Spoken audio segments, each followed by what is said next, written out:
ಭಾರೀ ಮಳೆಗೆ ಚಿಕ್ಕಮಗಳೂರು ಜಿಲ್ಲೆಯ ಕೊಪ್ಪ ತಾಲೂಕಿನ ಹರಿಹರಪುರ ಗ್ರಾಮದ ಜನಜೀವನ ಅಸ್ತವ್ಯಸ್ತಗೊಂಡಿದೆ.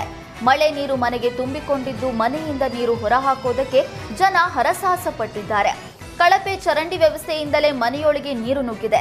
ಈ ಬಗ್ಗೆ ಗಮನಕ್ಕೆ ತಂದರೂ ಯಾವುದೇ ಪ್ರಯೋಜನವಾಗಿಲ್ಲ ಅಂತ ಗ್ರಾಮ ಪಂಚಾಯಿತಿ ವಿರುದ್ಧ ಸ್ಥಳೀಯರು ಆಕ್ರೋಶ ವ್ಯಕ್ತಪಡಿಸಿದ್ದಾರೆ. ಬೆಳಗ್ಗೆ ಇಡೀ ಮನೆ ಶುಚಿ ಮಾಡಿದ್ರು, ಸಂಜೆ ಮಳೆ ಬಂದ್ರೆ ಮತ್ತೆ ನೀರು ತುಂಬಿಕೊಳ್ಳುತ್ತೆ ಅಂತ ಅಳಲು ತೋಡ್ಕೊಂಡಿದ್ದಾರೆ. ತಡರಾತ್ರಿ ಸುರಿದ ಭಾರೀ ಮಳೆಗೆ ಅಪಾರ ಪ್ರಮಾಣದ ಬಾಳೆ ಬೆಳೆ ನೆಲಕ್ಕಚ್ಚಿದೆ. ಹೊಸಪೇಟೆ ತಾಲೂಕಿನ ಹೊಸೂರು ಮಾಗಣಿ ಬಳಿ ಘಟನೆ ನಡೆದಿದೆ. ರೈತ ಮಾರುತಿ ಎನ್ನುವವರಿಗೆ ಸೇರಿದ 2 ಎಕರೆಯಲ್ಲಿ ಬೆಳೆದಿದ್ದ 4 ಲಕ್ಷ ಮೌಲ್ಯದ ಬೆಳೆ ಹಾನಿಯಾಗಿದೆ. ಲಕ್ಷಾಂತರ ಮೌಲ್ಯದ ಬಾಳೆ ಬೆಳೆ ಕಳೆದುಕೊಂಡು ರೈತ ಕಂಗಾಲಾಗಿದ್ದಾರೆ.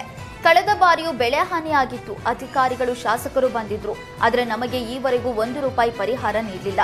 ಈ ಬಾರಿಯೂ ಪರಿಹಾರ ಸಿಗುತ್ತೋ ಇಲ್ವೋ ಅಂತ ರೈತ ಅಳಲು ತೋಡ್ಕೊಂಡಿದ್ದಾರೆ. ವಿದ್ಯುತ್ ಶಾರ್ಟ್ ಸರ್ಕ್ಯೂಟ್ನಿಂದ ಬೆಂಕಿ ತಗುಲಿ ಮನೆಯಲ್ಲಿದ್ದ ವಸ್ತುಗಳು ಸುಟ್ಟು ಕರಕಲಾಗಿದೆ. ಮಂಡ್ಯ ನಗರದ ಬಿಡಿ ಕಾಲೋನಿಯಲ್ಲಿ ಘಟನೆ ನಡೆದಿದೆ. ಶಾರ್ಟ್ ಸರ್ಕ್ಯೂಟ್ನಿಂದ ಏಕಾಏಕಿ ಹೊತ್ತಿದ ಬೆಂಕಿ ಮನೆಯಲ್ಲಿದ್ದ ತಾಯಿ ಹಾಗೂ 4 ಮಕ್ಕಳು ತಕ್ಷಣ ಹೊರಬಂದಿದ್ದಾರೆ. ನೆರೆಹೊರೆಯವರು ಬೆಂಕಿ ನಂದಿಸೋದಕ್ಕೆ ಹರಸಾಹಸ ಪಟ್ಟಿದ್ದು, ಬೆಂಕಿ ನಂದಿಸುವಷ್ಟರಲ್ಲಿ ಮನೆಯಲ್ಲಿದ್ದ ವಸ್ತುಗಳು ಸುಟ್ಟು ಹೋಗಿವೆ. ಸಿಎಂ ಸಿದ್ದರಾಮಯ್ಯ ನಿವಾಸದ ಬಳಿ ವೀಲಿಂಗ್ ಮಾಡ್ತಾ ಇದ್ದ ಪುಂಡನ ಬಂಧನ ಮಾಡಿದ್ದಾರೆ. ಹೈಗ್ರೌಂಡ್ ಸಂಚಾರ ಪೊಲೀಸರಿಂದ ಒಬ್ಬನನ್ನ ಅರೆಸ್ಟ್ ಮಾಡಿದ್ದಾರೆ.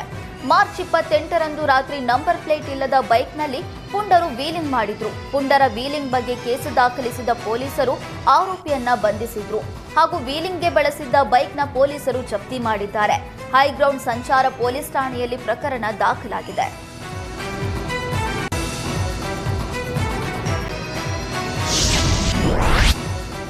ರೈಲು ಹತ್ತೋದಕ್ಕೆ ಹೋಗಿ ನಿಯಂತ್ರಣ ಕಳೆದುಕೊಂಡ ವೃದ್ಧನ ರಕ್ಷಣೆ ಮಾಡಿದ್ದಾರೆ.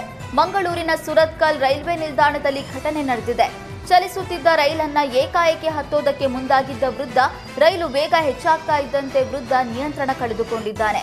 ಈ ವೇಳೆ ಸ್ಥಳಕ್ಕೆ ಆಗಮಿಸಿದ ರೈಲ್ವೆ ಸಿಬ್ಬಂದಿ ವೃದ್ಧನನ್ನ ರಕ್ಷಿಸಿದ್ದಾರೆ.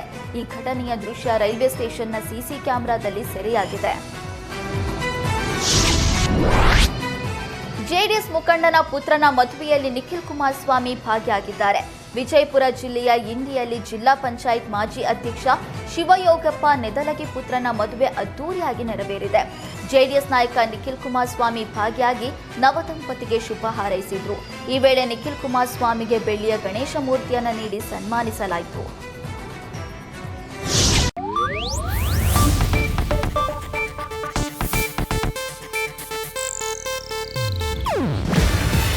ಇದು ಏಷ್ಯಾನೆಟ್ ನ್ಯೂಸ್ ನೆಟ್ವರ್ಕ್ ಪ್ರಸ್ತುತಿ.